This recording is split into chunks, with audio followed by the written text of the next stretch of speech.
ఈ రెండు రూపాయల్లో మీకేం కావాలి?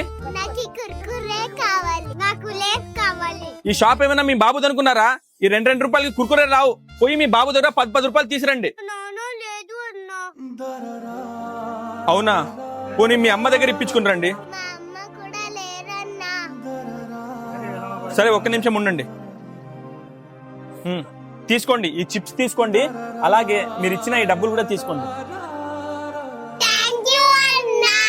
ఓకే ఓకే, వెళ్ళండి. రే, మీరు ఎక్కడ ఏం చేస్తున్నారా? అన్నా, ఈ పిల్లలు మీకు తెలుసా? తెలుసాయండి, వాళ్ళిద్దరు నా పిల్లలే. అదేంటన్నా, పిల్లలు ఇలానే నా పెంచేది? ఒకడంటాడు మాకు నాన్న లేడని, ఇంకోటి అంటుంది మాకు అమ్మ లేదని. జనాలందరికీ ఇలా అబద్ధాలు చెప్పి మోసం చేస్తున్నారు. అదేనా నాకు అర్థం కావడం లేదు. మన ఏరియాలో ఉన్న షాపులు అందరికి వెళ్ళి నా పరువు తీస్తున్నారు వీళ్ళు. అలా చెప్తే ఎలా అన్నా? వీళ్ళిద్దరిని ఇంట్లో కట్టిపడేయండి. అనవసరంగా నా 20 రూపాయలు బొక్క. ఇది ఇవ్వు. పోనీ నువ్వు ఇవ్వు. నెక్స్ట్ టైం నా షాప్ రండి, అప్పుడు చెప్తాను. కంటా నా పరువు తీస్తారు మీరు.